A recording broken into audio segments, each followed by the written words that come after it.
the reason why women like dominant sex is because it communicates that you have the capacity for violence.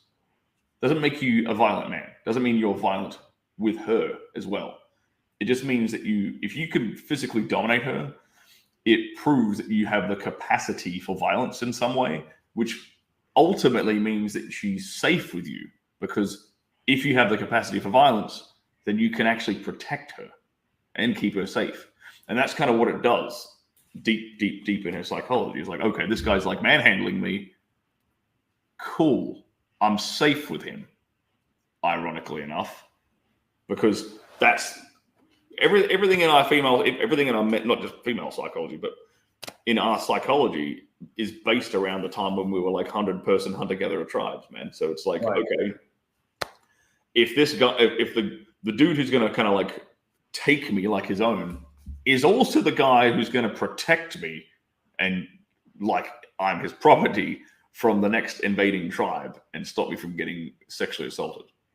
Like that's literally where this stuff comes from. It's not nice to say it. It's not PC. It's not, not something you put on like nighttime news, but it's the absolute honest to God's truth of like why we do what we do and why we respond to the things we respond to. Yeah, and I think you mentioned it early on in the product you made, which I've been watching. It's really good. I'm sure you can talk a little bit and elaborate what's in that for guys. Obviously, there's a link below to click through. You'll see all of Sterling's products, but particularly the one I kind of watched and resonated with was the dominance one. But I like the idea of what you did where you explain that and then you basically filter all the actions through that lens of reverse engineering why you're doing that, which actually makes the whole thing a lot simpler. Because I guess if you're forgetting individual steps when you're putting this together, you can just be thinking, right, what's the overall plan here? It's to be fucking dominant. Which, as a guy who's trying to kind of self-actualize, who's interested in self-development, making himself better, should kind of be a goal inherently with control over his own life anyway. So I think it's a good way to kind of backwards filter it, if that makes sense. Yeah, and I look at it as a two-way feedback loop too, because the more dominant you are like in the bedroom, I think you're naturally going to manifest more dominant behaviors outside the bedroom too.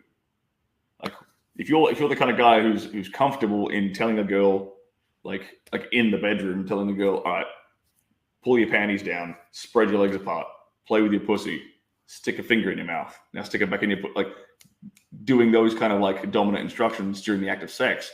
Well, then I think you're going to be totally comfortable telling a girl, oh, sit down here. Like, okay, come here, put your arm here, come with me. Like, you see what I'm saying? Little like the dominant part can translate across really easily into like into the date prior to sex, into the relationship. And I think that's one of the most important parts about learning this sexual dynamic is the way it impacts the relationship in the long term.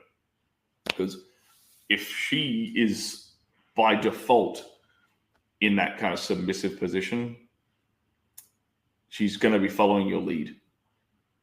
She's going to be trusting you, following your lead, deferring to your authority in the relationship as a whole. If she's doing it in the bedroom, she will naturally want to do that outside the bedroom as well, which I think is even more important for guys.